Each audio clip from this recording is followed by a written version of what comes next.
है काम की अहमियत, अहमियत यानी महत्व। हाँ देखो, अगर एक सेंटेंस बोलूं आई ईट, हर जगह आई ईट राइस ही चल रहा है, ठीक है।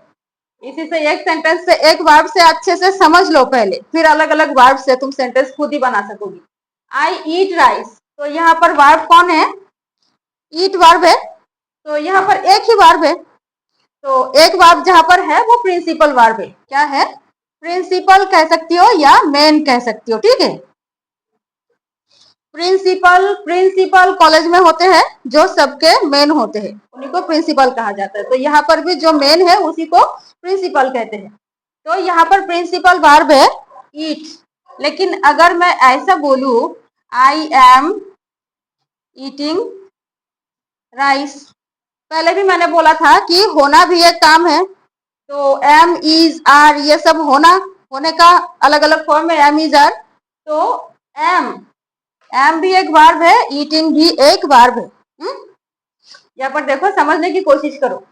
आई ईट राइस यानी मैं चावल खाती हूँ, आई एम ईटिंग राइस मतलब मैं चावल खा रही हूँ। खा रही हूँ ये क्या है? प्रेजेंट कॉन्टिन्यूअस टेंस, जो कि घटमान वर्तमान जो चल रहा है। खा रही हूँ काम चल रहा है, ठीक है। तो चलमान वर्तमान काल है, तो ये है प्रेजेंट कॉन्टिन्यूअस टेंस का एक सेंटेंस। कॉन्टिन्यूअस टेंस में ये जो मेन वर्ब होता है उसके साथ आईएनजी ऐड करना पड़ता है, ठीक है।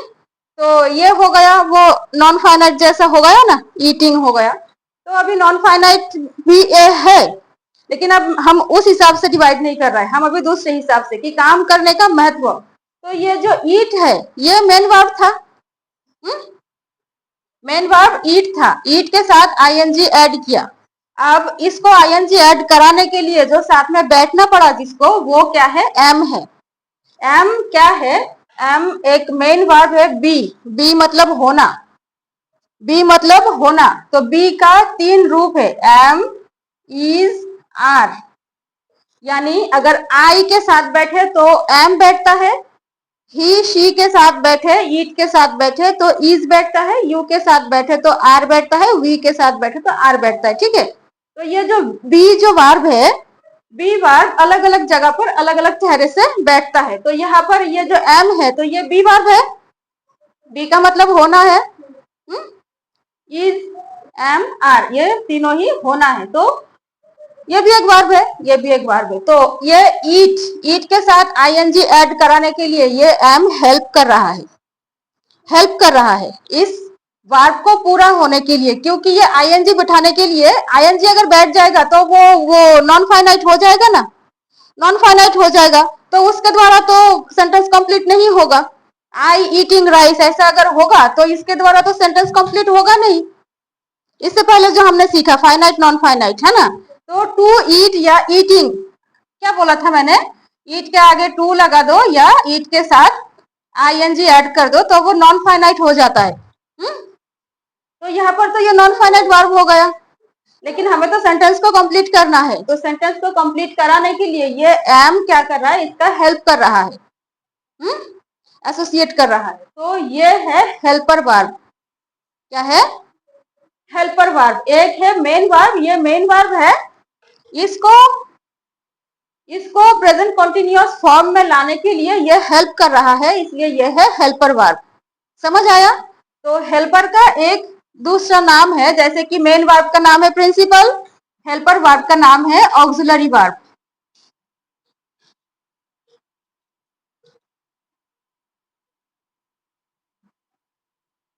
ऑक्सिलरी वर्ब, ऑक्सिलियरी उच्चारण ऐसा ही करते हैं, ऑक्सिलरी वर्ब, ठीक है। ऑक्सिलरी, लियारी इतना गहराई से उच्चारण नहीं करते, ऑक्सिलरी वर्ब। तो प्रिंसिपल यानी मेन वर्ब और ऑक्सिलरी वर्ब यानी हेल्पर वर्ब, ठीक है। हेल्पर वर्ब अलग अलग तरीके से मैं अभी दिखाती हूँ। देखो यहाँ एम बैठा था, देखो यहाँ पर साक्षी इज गोइंग होम, साक्षी घर जा रही है। तो यहाँ पर मेन वर्ब क्या है? गो। क्योंकि वो जा रही है इसीलिए हमने आईएनजी ऐड किया। जा रही है कॉन्टिन्यूअस टेंस है, चलमान काल है, चलमान घटमान, तो चलमान वर्तमान काल है इसीलिए हमने आईएनजी ऐड किया। लेकिन आईएनजी ऐड करने से ये नॉन फाइनाइट वर्ब बन गया, तो इसके द्वारा सेंटेंस पूरा नहीं हो सकता।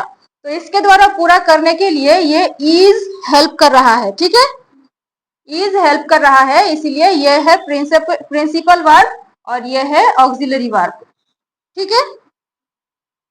साक्षी थर्ड पर्सन सिंगुलर नंबर है इसलिए इज बैठा है। अगर फर्स्ट पर्सन होगा तो फर्स्ट पर्सन सिंगुलर नंबर होगा तो एम बैठेगा, फर्स्ट पर्सन प्लूरल नंबर होगा तो आर बैठेगा। जैसे कि वी अगर होगा यहाँ वी आर बैठेगा, वी आर ईटिंग चपाती है। तो ये ईट मेन वर्ब है, प्रिंसिपल वर्ब, इसका जिरंड बनाया, आईएनजी ऐड किया, नॉन फाइनाइट हो गया, इसका हेल्प कर रहा है are. Are am is are तीनों ही बी वर्ब है, ठीक है। तो बी वर्ब जितना है सब ऑक्सिलरी वर्ब है, लेकिन कभी कभी अगर प्रिंसिपल वर्ब ना हो तो बी वर्ब को ही हम मेन वर्ब समझ लेते हैं। जैसे कि देखो I am a good girl, यहाँ पर एम है, आपको तो देखकर क्या लगता है कि एम तो ऑक्सिलरी वर्ब होता है, बी वर्ब है, लेकिन एम के अलावा यहाँ पर मेन वर्ब तो और कुछ दिख नहीं रहा है। तो मेन वर्ब जब और कुछ भी नहीं है तो यही मेन वर्ब है, ठीक है। अगर दूसरा कोई वर्ब बी वर्ब के अलावा कोई दूसरा वर्ब नहीं है तो इसी को हम मेन वर्ब कहेंगे, ऐसा है। फिर आर यू अगर बैठे, you are watching TV, watch यानी देखना, टीवी देखना, टीवी देख रही है, यू तुम टीवी देख रही हो, तो यहाँ पर वॉच मेन वर्ब है, वॉच के साथ आईएनजी ऐड किया तो ये नॉन फाइनाइट हो गया। इसको पूरा करने के लिए आर हेल्प कर रहा है, तो यह है हेल्पर वर्ब या ऑक्सिलरी वर्ब, ठीक है। यह है प्रिंसिपल वर्ब, यह है ऑक्सिलरी वर्ब। देखो I can do this work, this work object है, ठीक है।